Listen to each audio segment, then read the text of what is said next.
Lantai 62 gedung perkantoran di jantung Jakarta itu terasa lebih dingin dari biasanya. Suara detak jarum jam dinding berbahan marmer seolah menjadi satu setannya denyut nadi di ruangan luas tersebut. Di balik meja kerja berbahan kayu jati hitam yang dipoles sempurna, Adrian Dirgantara duduk dengan punggung tegak, memancarkan aura otoritas yang mampu membuat nyali siapapun menciut. Tatapan pria itu tajam, setajam garis rahangnya yang seolah dipahat dari batu pualam. Di hadapan sang CEO, Maya duduk merapatkan jemari yang sedikit bergetar di atas pangkuan. Perempuan itu mengenakan kemeja putih yang sudah disetrika rapi. Meski sisa-sisa aroma antiseptik rumah sakit masih samar-samar menempel di kainnya, Maya tahu kedatangannya ke tempat ini bukan untuk wawancara kerja biasa. Ini adalah penyerahan diri yang terencana. 3 tahun, suara Adrian memecah keheningan, berat dan tanpa emosi. Tidak kurang, tidak lebih, sebuah map kulit berwarna biru tua didorong ke arah Maya.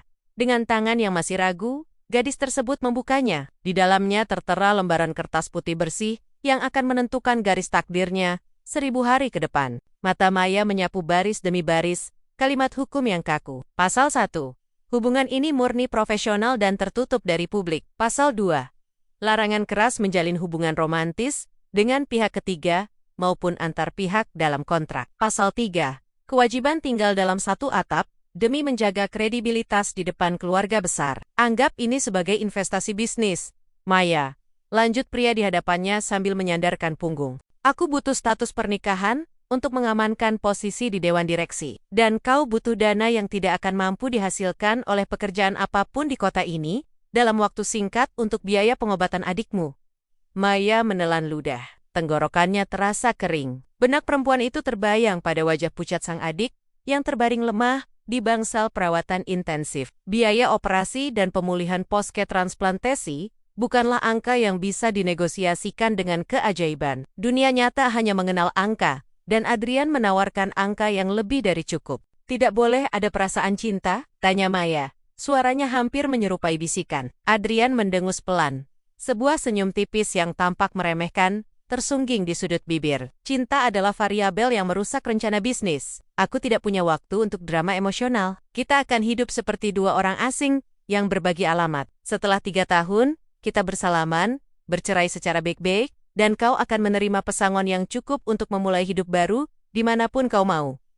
Mata elang Adrian menatap Maya, menunggu keraguan itu luruh. Bagi sang pengusaha, segala hal di dunia ini memiliki harga, termasuk kesetiaan dan ruang pribadi. Maya mengambil pena yang terletak di atas meja. Bobot alat tulis itu terasa sangat berat, seberat beban moral yang kini mulai menghimpit dadanya. Namun, saat teringat tagihan rumah sakit yang terus membengkak, keraguan itu ia bungkam dalam-dalam. Goresan tinta hitam di atas materai menjadi penanda sahnya kesepakatan tersebut. Maya baru saja menjual kebebasannya. Adrian bangkit dari kursi, merapikan jasnya, tanpa sedikit pun guratan simpati.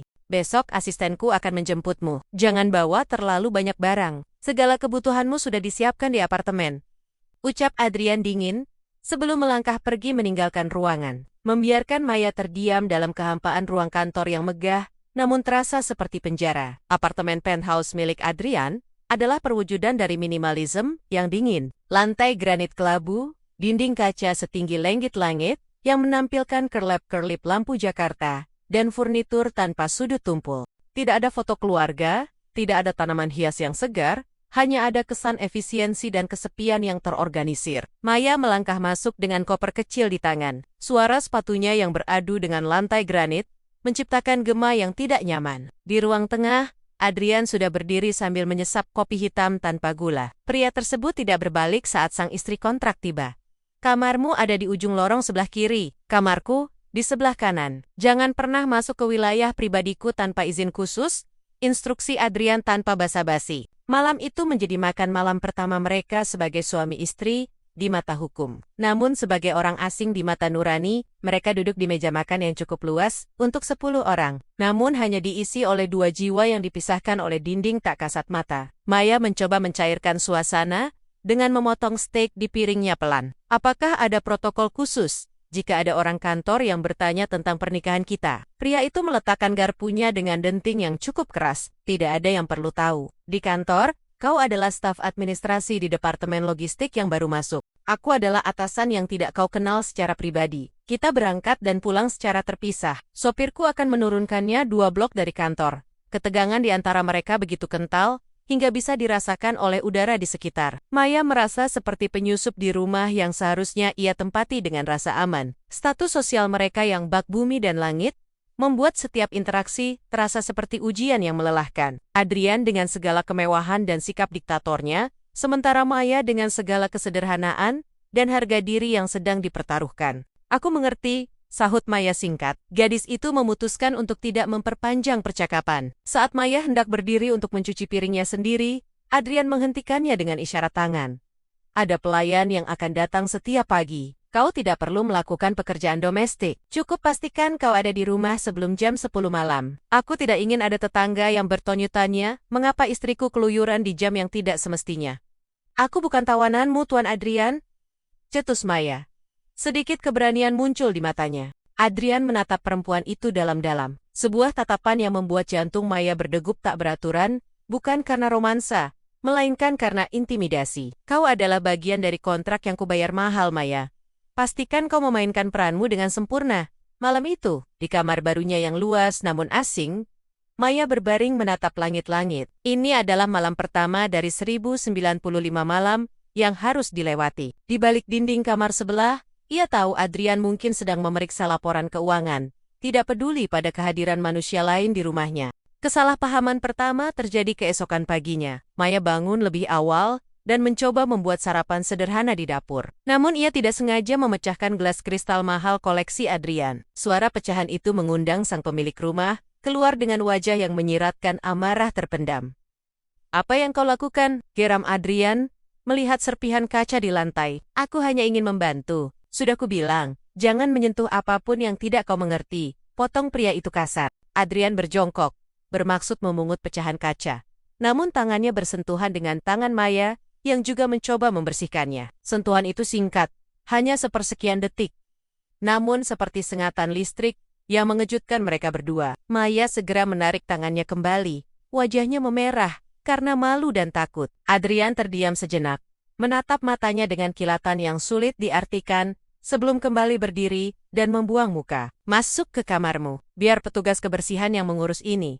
Perintahnya dengan suara yang sedikit melunak, meski tetap kaku. Maya berbelik, menyadari bahwa hidup di bawah satu atap dengan Adrian Dirgantara akan jauh lebih sulit daripada yang ia bayangkan. 3 tahun terasa seperti selamanya, jika setiap hari adalah pertempuran ego dan kecanggungan yang tak berujung. Gedung perkantoran Dirgantara Group nampak seperti menara kaca, yang tak tersentuh oleh kelemahan manusia. Namun, di dalam ruang kerja utama yang kedap suara, sang penguasa tunggal sedang berjuang melawan batas kemampuannya sendiri. Adrian duduk bersandar, memejamkan mata ropet-ropet sementara denyut di pelipisnya terasa seperti hantaman palu. Migrain hebat menyerang tepat setelah rapat umum pemegang saham yang melelahkan. Maya, yang sedang mengantarkan dokumen logistik sebagai bagian dari sandiwara profesional mereka, membeku di ambang pintu.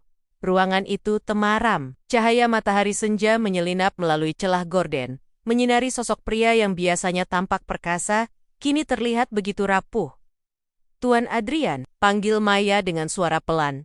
Nyaris tak terdengar. Tidak ada jawaban otoriter seperti biasanya, hanya helaan napas berat yang tertahan. Maya memberanikan diri mendekat. Ketika jemari perempuan itu secara tidak sengaja menyentuh permukaan meja, panas yang merambat dari tubuh Adrian terasa hingga ke udara di sekitarnya.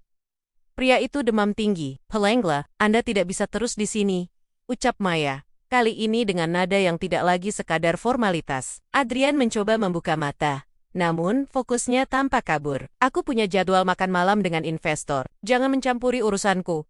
Investor tidak akan menguntungkan jika CEO Nia pingsan di tengah hidangan utama, balas Maya tegas. Keberanian yang jarang muncul, kini mendominasi. Tanpa menunggu persetujuan, Maya menghubungi sopir pribadi Adrian dan mengatur keberangkatan mereka melalui pintu belakang guna menghindari deses-deses staf kantor. Sesampainya di apartemen, suasana kaku yang biasanya menyelimuti hunian itu mendadak berubah menjadi kesibukan yang hangat. Maya mengompres dahi sang suami kontrak dengan handuk hangat, mengganti selimutnya, dan menyiapkan bubur tipis yang aromanya memenuhi ruang makan yang biasanya hambar. Di atas ranjang besar yang dingin, Adrian menatap langit longget dengan pandangan kosong. Selama bertahun-tahun, sakit adalah hal yang harus disembunyikan. Dalam dunianya, kelemahan berarti peluang bagi lawan untuk menjatuhkan. Namun, keberadaan Maya di sisi ranjang, mengganti kompres dengan gerakan telaten, menimbulkan sebuah perasaan asing yang menyesakkan dadanya. "Kenapa kau melakukan ini? Ini tidak ada dalam kontrak,"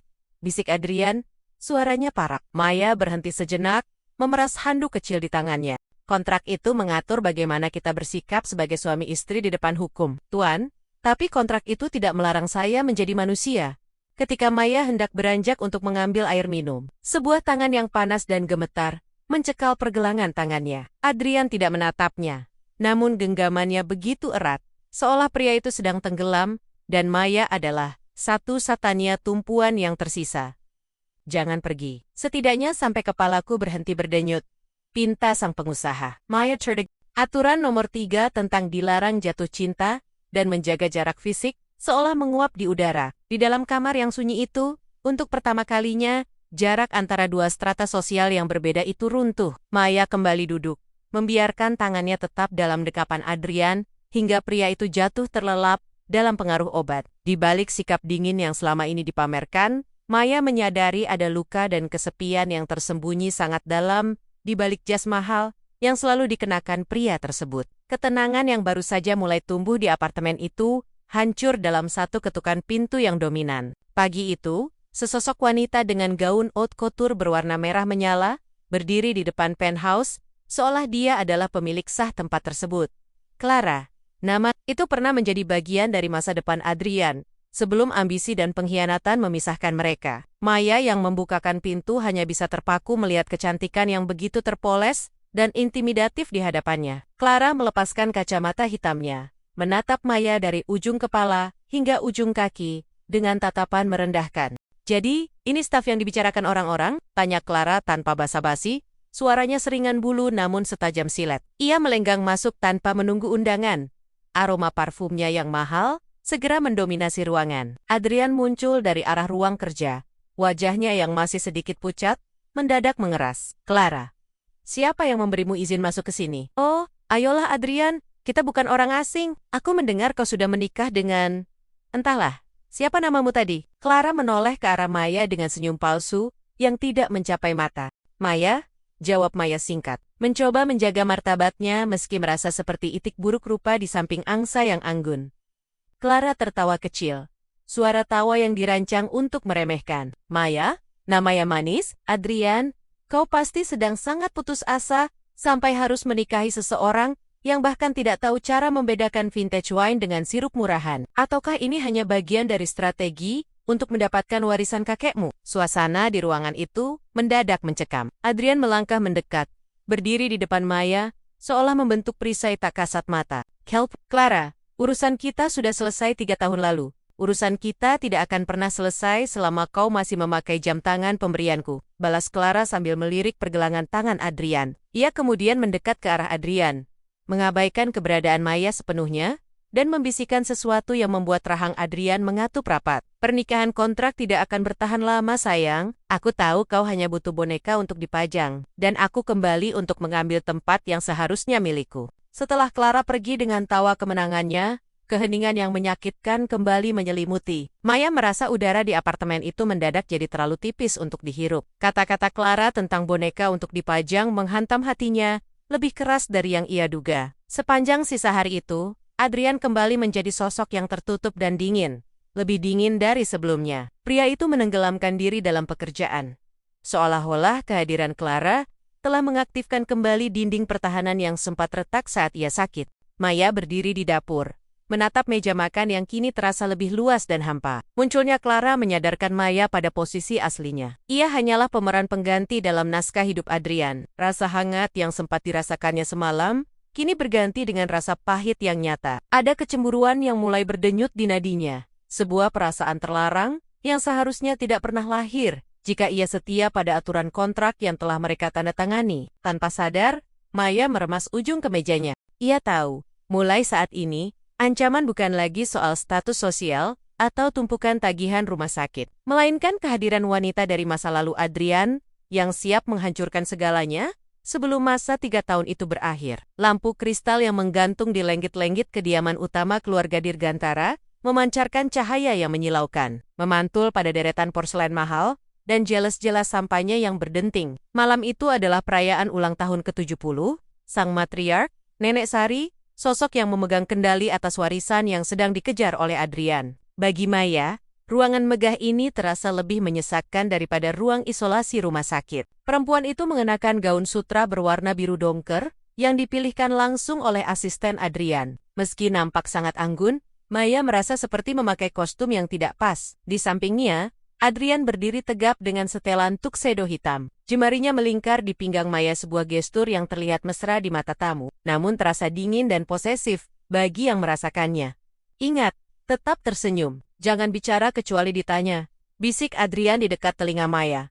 Hembusan napas pria itu menggelitik leher, namun nadanya tetap berupa instruksi militer. Di ujung meja panjang, Ibu Adrian, Enwi, Widya, duduk dengan tatapan yang bisa membekukan air. Sejak awal, wanita paruh baya dengan sanggul rapi itu tidak pernah menyetujui pernikahan kilat putranya. Baginya, menantu ideal adalah seseorang setingkat Clara, bukan gadis anti Borana, yang latar belakangnya tidak bisa dilacak di bursa saham. Jadi Maya, suara Enwi.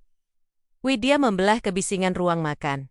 Semua mata tertuju pada arah yang sama. Kudengar ibumu dulu adalah seorang penjahit di pinggiran kota? Sungguh lompatan yang luar biasa bisa duduk di meja ini sekarang. Keheningan mendadak jatuh. Maya merasakan genggaman tangan Adrian di pinggangnya mengeras. Penghinaan itu dilemparkan dengan begitu halus.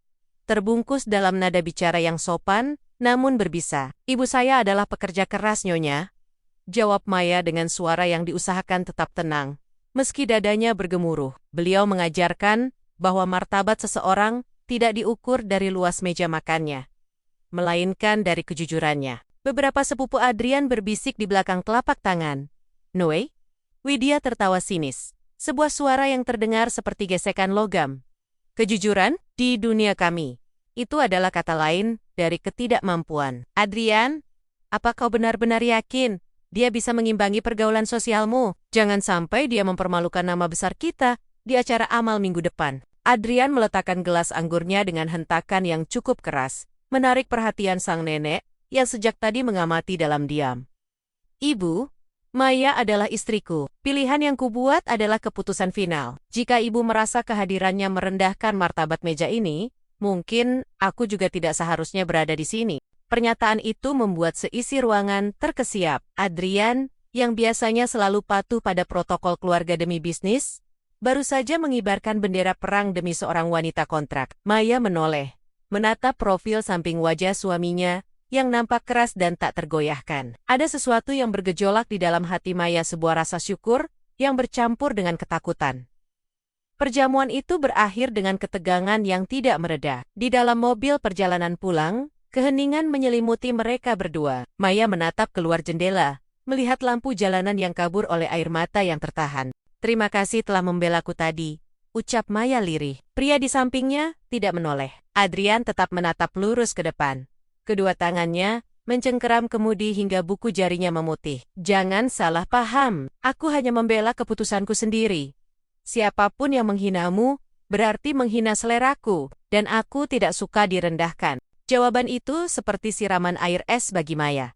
Harapan kecil yang sempat tumbuh bahwa Adrian mungkin mulai peduli padanya, hancur seketika. Di dunia Adrian, segala hal tetaplah tentang ego dan citra diri, bukan tentang perasaan. Beberapa hari setelah peristiwa di kediaman Dirgantara, Maya mencoba menenangkan diri dengan kembali ke rutinitas kantor. Namun, suasana di departemen logistik mendadak heboh dengan kedatangan seorang pria muda yang membawa buket bunga matahari yang besar. Maya, seru pria itu dengan senyum lebar yang mencerahkan ruangan. Perempuan itu menoleh dan matanya membelalak.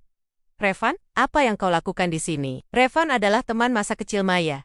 Seseorang yang selalu ada di masa-masa tersulitnya sebelum kontrak dengan Adrian dimulai. Kehadiran Revan yang hangat dan penuh tawa adalah kontras tajam dari kehidupan beku yang dijalani Maya belakangan ini. Tanpa mereka sadari, dari lantai atas, di balik dinding kaca kantor CO, sepasang mata elang sedang mengamati interaksi akrab tersebut dengan penuh amarah yang tak terjelaskan. Adrian berdiri terpaku di depan jendela besarnya. Pemandangan Maya yang tertawa lepas sesuatu yang belum pernah ditunjukkan kepadanya bersama pria asing itu membuat dadanya terasa sesak. Ada api kecemburuan yang membakar.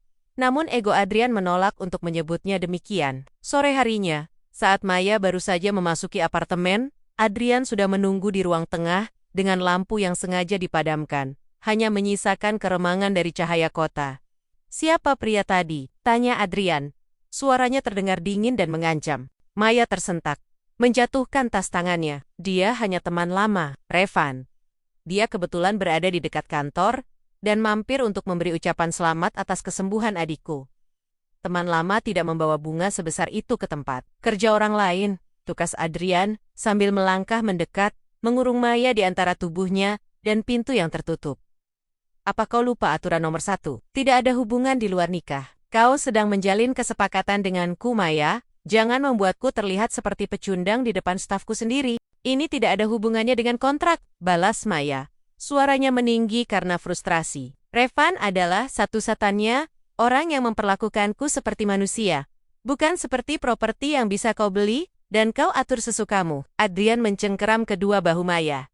Matanya berkilat penuh emosi yang campur aduk. "Kau adalah milikku selama 3 tahun ini, Maya. Segala sesuatu tentangmu, termasuk senyummu, adalah bagian dari apa yang sudah kubayar. Aku tidak mengizinkanmu membaginya dengan pria lain." "Kau gila, Adrian. Kau tidak memiliki hatiku." "Mungkin tidak hatimu, tapi aku memiliki namamu di atas kertas." Napas mereka berdua memburu. Wajah mereka begitu dekat, hingga Maya bisa merasakan kemarahan, sekaligus keputusasaan dalam napas Adrian. Dalam momen ketegangan yang memuncak itu, kemarahan Adrian perlahan berubah menjadi sesuatu yang lebih gelap dan lebih dalam. Pria itu menatap bibir Maya, seolah ingin menghapus jejak tawa yang diberikan perempuan itu pada Revan tadi siang. Hampir saja Adrian kehilangan kendali dan melanggar aturannya sendiri untuk tidak menyentuh Maya secara personal. Sebelum akhirnya ia melepaskan cengkeramannya dengan kasar. Adrian berbalik, membelakangi Maya seolah muak pada dirinya sendiri. "Keluar dari sini, masuk ke kamarmu sebelum aku melakukan sesuatu yang akan kita sesali besok pagi," perintah Adrian dengan suara rendah yang bergetar. Maya berlari menuju kamarnya, mengunci pintu, dan merosot ke lantai sambil terisak. Komunikasi yang buruk dan dinding ego yang begitu tinggi membuat mereka berdua terjebak dalam labirin kesalahpahaman. Maya mulai menyadari bahwa jatuh cinta pada pria seperti Adrian adalah sebuah kutukan. Karena di balik perlindungan yang diberikan, selalu ada rantai kontrak yang mengikat lehernya erat-erat. Sementara itu, di ruang tengah, Adrian meninju dinding dengan keras, merutuki perasaan asing yang mulai menghancurkan logika bisnisnya yang sempurna. Pagi di kantor pusat Dirgantara Group biasanya dimulai dengan ritme yang teratur, namun hari itu, udara seolah membeku oleh deses-deses yang menyebar lebih cepat daripada api. Sebuah dokumen rahasia mengenai akuisisi lahan untuk proyek masa depan perusahaan bocor ke tangan pesaing utama. Dampaknya sangat fatal. Saham perusahaan merosot dalam hitungan jam, dan dewan direksi menuntut kepala seseorang untuk dijadikan tumbal. Adrian berdiri di tengah ruang rapat besar. Wajahnya menyerupai badai yang siap meledak. Di atas meja, terdapat rekaman CCTV yang menunjukkan seseorang masuk ke ruangannya pada jam 2 pagi menggunakan kartu akses yang terdaftar atas nama Maya. "Jelaskan ini," tuntut Adrian saat Maya dipanggil masuk ke ruangan yang penuh dengan tatapan menghakimi para pemegang saham. Maya menatap layar monitor dengan jantung yang seolah berhenti berdetak. "Itu bukan saya. Saya berada di rumah sakit menemani adik saya semalam." "Anda tahu itu, Tuan Adrian, tapi kartu akses ini tidak bisa berbohong." "Sayang," potong Clara yang tiba-tiba muncul dari balik pintu. Melangkah anggun dengan senyum kemenangan yang disembunyikan di balik wajah penuh simpati palsu. "Mungkin kau butuh uang tambahan untuk biaya rumah sakit? Bukankah tawaran dari pesaing kita sangat menggiurkan?" Clara kemudian meletakkan sebuah amplop coklat di atas meja. Di dalamnya terdapat salinan rekening bank atas nama Maya dengan mutasi masuk berjumlah fantastis yang dikirim kemarin sore. Maya menggelengkan kepala. Air mata mulai menggenang, namun ia menolak untuk membiarkannya jatuh. Perempuan itu menatap Adrian, memohon agar pria yang telah berbagi atap dengannya selama hampir 3 tahun itu melihat kebenaran. Namun, Adrian hanya terdiam, rahangnya mengeras. Kepercayaan yang baru saja mulai ia bangun terasa runtuh seketika. Bagi seorang Adrian Dirgantara, pengkhianatan dalam bisnis adalah dosa yang tak termaafkan. Apalagi jika dilakukan oleh orang yang mulai ia izinkan masuk ke dalam ruang pribadinya. "Adrian, katakan sesuatu," bisik Maya, suaranya bergetar. Keluar, ucap Adrian rendah, nyaris tanpa emosi. Kembali ke apartemen, dan jangan tinggalkan tempat itu sampai tim audit selesai memeriksa semuanya. Jika ini terbukti benar, kontrak kita bukan hanya berakhir, tapi kau akan menghadapi tuntutan hukum. Maya melangkah keluar dengan kepala tegak, meski hatinya hancur berkeping-keping. Ia tidak menyangka bahwa setelah semua yang mereka lalui, Adrian masih memilih untuk mempercayai angka dan bukti fisik daripada integritas manusia di depannya. Di sudut ruangan, Clara tersenyum tipis. Rencananya berjalan sempurna. Ia telah membayar orang dalam untuk menduplikasi kartu akses Maya dan memalsukan catatan bank. Baginya, menyingkirkan gadis rendahan itu adalah hal yang semudah membalikkan telapak tangan. Clara mendekati Adrian, mencoba menyentuh bahu pria itu untuk memberikan penghiburan. Namun Adrian menepisnya kasar dan pergi meninggalkan ruangan tanpa sepatah kata pun. Lelaki itu mungkin meragukan Maya, namun ia lebih membenci dirinya sendiri karena merasa sangat terluka oleh kemungkinan pengkhianatan tersebut. 2 minggu berlalu dalam keheningan yang mencekam di dalam penthouse. Tim audit akhirnya menemukan bahwa ada manipulasi sistem yang dilakukan oleh pihak ketiga. Meskipun nama Clara belum bisa terseret secara langsung, karena kecerdikannya menghapus jejak. Adrian tahu, Maya tidak bersalah. Namun permintaan maaf terasa seperti beban yang terlalu berat untuk diucapkan oleh lidah sang ceco yang angkuh. Kini, kalender di dinding menunjukkan bahwa mereka berada di bulan terakhir dari masa kontrak 3 tahun. Atmosfer di rumah itu berubah dari penuh amarah menjadi melankolis yang menyesakkan. Koper besar milik Maya sudah mulai terlihat di sudut kamar. Setengah terbuka, seolah siap untuk segera mengakhiri sandiwara panjang ini. Malam ini, bisakah kita pergi makan malam? Tanya Adrian tiba-tiba saat mereka sedang duduk di ruang tengah, dipisahkan oleh jarak sofa yang lebar. Maya yang sedang membaca buku menoleh sedikit. Sebagai bagian dari kontrak? Bukan, bantah Adrian cepat. Hanya kita berdua, anggap saja sebagai penutupan. Makan malam itu berlangsung di sebuah restoran atap gedung, yang telah dipesan khusus oleh Adrian, agar tidak ada gangguan. Tidak ada pembicaraan tentang bisnis, tidak ada Clara, dan tidak ada keluarga besar yang menghakimi. Untuk pertama kalinya, mereka berbicara tentang hal-hal kecil, tentang masa kecil Maya di desa, tentang impian Adrian yang terkubur untuk menjadi seorang arsitek, sebelum dipaksa memimpin imperium bisnis, dan tentang kegemaran mereka yang ternyata sama terhadap musik jazz klasik. Di bawah naungan bintang-bintang Jakarta, ketegangan yang selama ini mengikat mereka seolah melonggar. Adrian menatap Maya dengan tatapan yang berbeda, bukan lagi sebagai alat bisnis, melainkan sebagai seorang wanita yang tanpa disadari telah membawa kehangatan ke dalam hidupnya yang dingin dan steril. Apa yang akan kau lakukan setelah bulan ini berakhir? Tanya Adrian. Suaranya terdengar ragu. Aku akan kembali ke kota asalku bersama adikku. Membuka toko, jahit kecil. Mungkin hidup dengan tenang tanpa harus berpura-pura menjadi seseorang yang bukan diriku. Jawab Maya dengan senyum tulus yang nampak sedih. Bagaimana denganmu, Tuan Adrian? Adrian menyesap minumannya. Matanya menatap cakrawala kota yang berkilauan. Aku akan tetap di sini, menjalankan perusahaan, seperti biasa. Namun, kata seperti biasa itu, kini terasa hambar di telinga Adrian. Ia membayangkan rumahnya yang kembali sunyi. Tidak ada aroma masakan Maya di pagi hari. Tidak ada suara langkah kaki yang menunggunya pulang. Dan tidak ada lagi perdebatan kecil yang mewarnai malam-malamnya. Saat mereka pulang dan berdiri di depan pintu kamar masing-masing, suasana menjadi sangat emosional. Masa berlaku kontrak tinggal menghitung hari, dan aturan dilarang jatuh cinta terasa seperti lelucon yang paling menyakitkan bagi mereka berdua. Maya, panggil Adrian saat perempuan itu hendak menutup pintu. Ya, Adrian ingin mengatakan agar Maya jangan pergi. Pria itu ingin merobek lembaran kertas sialan yang mereka tanda tangani 3 tahun lalu. Namun, lidahnya kembali keluh. Bayangan tentang tanggung jawab keluarga dan ketidakmampuannya untuk menjadi jujur menghalangi segalanya. Terima kasih untuk 3 tahun ini, hanya itu yang berhasil keluar dari bibirnya. Maya tersenyum pahit, matanya berkaca-kaca. Sama-sama, Tuan Adrian. Selamat malam. Pintu tertutup. Di balik kayu yang tebal itu, Maya merosot ke lantai dan menutup wajahnya dengan tangan. Ia menyadari sepenuhnya bahwa ia telah jatuh cinta pada pria yang sebentar lagi akan menjadi orang asing kembali. Di sisi lain, Adrian tetap berdiri di lorong yang gelap, menyadari bahwa kemenangan bisnis terbesarnya sekalipun tidak akan bisa menandingi rasa kehilangan yang kini mulai menggerogoti jiwanya. Mentari pagi di hari terakhir tahun ketiga tampak enggan menembus awan kelabu yang menyelimuti langit Jakarta. Di dalam penthouse yang luas itu, keheningan terasa begitu pekat, seolah-olah udara pun tahu bahwa sebuah akhir sedang dipentaskan. Di atas meja makan granit yang dingin, sebuah map biru tua kembali diletakkan kali ini, bukan untuk ditandatangani, melainkan untuk ditutup selamanya. Maya berdiri di ambang jendela besar, menatap jalanan yang mulai padat. Koper miliknya sudah berdiri tegak di dekat pintu utama. Simbol nyata dari keberangkatan yang tak terelakkan. Perempuan itu mengenakan pakaian sederhana, sangat kontras dengan kemewahan yang selama ini membalut tubuhnya. Hari ini, identitas sebagai Nyonya Dirgantara akan ditanggalkan bersamaan dengan detik jam yang terus melaju.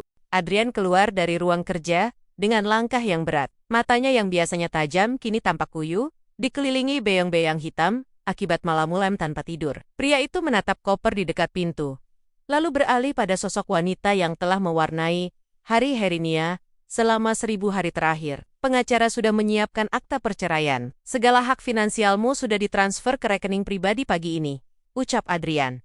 Suaranya terdengar datar, namun ada getaran halus yang gagal disembunyikan. Terima kasih, Tuan Adrian, Anda selalu menepati janji dalam bisnis, sahut Maya tanpa berbalik. Suaranya terdengar tenang, namun hatinya sedang hancur berkeping-keping. Ia tidak ingin melihat wajah lelaki itu, karena takut pertahanannya akan runtuh.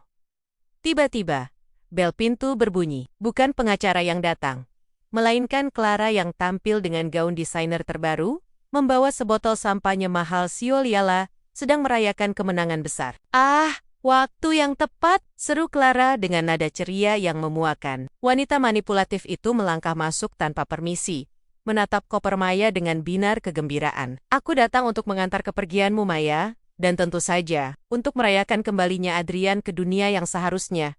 Clara mendekati Adrian, mencoba merangkul lengan sang CEO. Adrian, sekarang beban ini sudah hilang.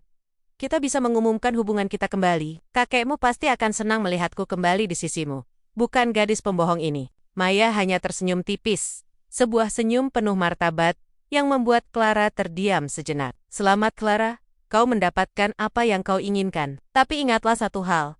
Kau mungkin bisa membeli posisi di samping Adrian, tapi kau tidak akan pernah bisa membeli apa yang telah terjadi di rumah ini selama 3 tahun. Saat Maya meraih gagang kopernya, Adrian masih terpaku. Logikanya berteriak bahwa ini adalah jalan keluar yang bersih, namun jiwanya memberontak. Ingatan saat Maya merawatnya ketika sakit, cara wanita itu membela harga dirinya di depan keluarga, dan tawa tulus yang sempat mampir di antara mereka, berputar seperti film tua di benak sang pengusaha. Tunggu, gumam Adrian. Maya berhenti, namun tidak menoleh. Kontraknya sudah selesai, Adrian. Biarkan dia pergi, desak Clara. Jemarinya mencengkeram lengan Adrian lebih erat. Namun, Adrian melepaskan tangan Clara dengan kasar.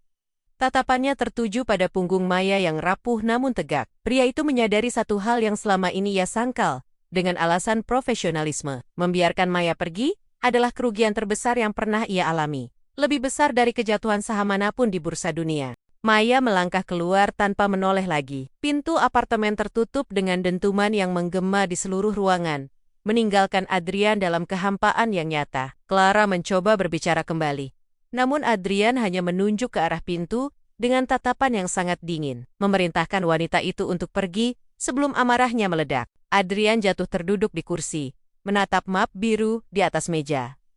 Ruangan itu kini terasa seperti makam. Ia memenangkan kemerdekaan bisnisnya, namun ia baru saja kehilangan napas hidupnya. Hujan mulai turun membasahi bumi saat taksi yang membawa Maya meluncur menuju stasiun kereta api. Di kursi belakang, Maya memejamkan mata, membiarkan air mata yang sejak tadi ditahannya mengalir bebas. Ia merasa seperti seorang pelari yang telah mencapai garis finish, namun menyadari bahwa hadiahnya hanyalah kesepian yang abadi. Sementara itu, di apartemen, Adrian sedang menggeledah laci mejanya dengan panik. Ia mencari sesuatu yang selama ini ia simpan rapat-rapat. Sebuah surat kecil yang pernah ditulis Maya saat ia sedang sakit. Sebuah catatan sederhana tentang resep bubur yang seharusnya tidak ia simpan. Saat jemarinya menyentuh kertas itu, sebuah kesadaran menghantamnya seperti petir. Bodoh, rutuk pria itu pada dirinya sendiri. Adrian menyambar kunci mobilnya dan berlari menuju lift. Ia tidak peduli pada citra CEO yang dingin atau jas mahalnya yang mulai basah terkena percikan hujan di area parkir. Pria itu memacu kendaraannya membelah kemacetan Jakarta, mengabaikan segala protokol keselamatan demi satu tujuan: menghentikan waktu sebelum Maya benar-benar menghilang dari jangkauannya. Di stasiun, Maya sedang berdiri di peron, menunggu kereta yang akan membawanya menjauh dari segala kepedihan 3 tahun terakhir. Ia menatap tiket di tangannya, satu-satunya benda yang akan menghubungkannya dengan masa depan yang baru. "Maya!" Sebuah teriakan yang sangat akrab membelah kebisingan stasiun. Perempuan itu menoleh dan tertegun. Adrian berdiri di sana, terengah-engah, dengan rambut yang berantakan dan pakaian yang basah kuyup. Sosok berwibawa yang biasanya selalu tampil sempurna itu, kini nampak sangat berantakan dan manusiawi. "Tuan Adrian, apa yang Anda lakukan di sini?" tanya Maya. Matanya membelalak tidak percaya. Adrian melangkah mendekat, mengabaikan tatapan penasaran orang-orang di sekitar mereka. Ia merogoh saku jasnya dan mengeluarkan lembaran kontrak asli yang selama ini mereka simpan. Di depan mata Maya, pria itu merobek kertas tersebut menjadi kepingan-kepingan kecil dan membiarkannya jatuh ke lantai peron yang kotor. "Kontrak itu sudah mati," ucap Adrian. Suaranya parau, namun penuh keyakinan. "Dan aku tidak ingin ada kontrak baru. Aku tidak butuh istri untuk 3 tahun, Maya. Aku butuh kau untuk selamanya." Maya terpaku. Jantungnya berdegup kencang. Anda tidak tahu apa yang Anda katakan. Bagaimana dengan keluarga Anda? Bagaimana dengan citra perusahaan? "Persetan dengan semua itu," balas Adrian tegas. Ia meraih tangan Maya, menggenggamnya dengan kehangatan yang belum pernah ia tunjukkan sebelumnya. 3 tahun ini mengajariku bahwa hidup di puncak dunia tidak ada artinya jika aku harus menikmatinya sendirian. Aku mencintaimu, Maya, bukan sebagai asisten, bukan sebagai istri kontrak, tapi sebagai wanita yang telah mengajariku cara menjadi manusia kembali. Air mata Maya kembali jatuh. Kali ini bukan karena kesedihan. Ia bisa melihat ketulusan yang murni di mata Adrian. Sebuah tatapan yang selama ini ia rindukan di balik topeng kaku sang CEO. "Tapi aku tidak punya apa-apa untuk diberikan padamu, Adrian," bisik Maya. "Kau sudah memberikan segalanya dengan tetap tinggal bersamaku selama 3 tahun ini," sahut Adrian lembut. Ia menarik Maya ke dalam pelukannya. Mendekap perempuan itu erat. Oleh dunia akan berakhir jika ia melepaskannya lagi.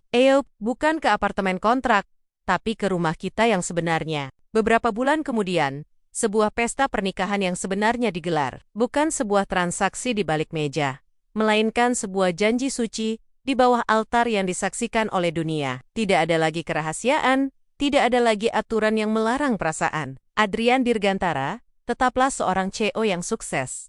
Namun kini, ia dikenal sebagai pria yang selalu pulang tepat waktu demi mencicipi masakan istrinya. Sementara Maya, ia bukan lagi gadis yang terhimpit hutang, melainkan wanita yang memegang kunci dari hati pria yang paling sulit ditaklukkan di kota itu. Mereka membuktikan bahwa cinta sejati memang bisa ditemukan di tempat yang paling tidak terduga. Bahkan di balik lembaran kertas kontrak, yang awalnya hanya dimaksudkan untuk kepentingan bisnis. Masa berlaku 3 tahun itu memang telah habis. Namun kisah mereka baru saja dimulai untuk selamanya.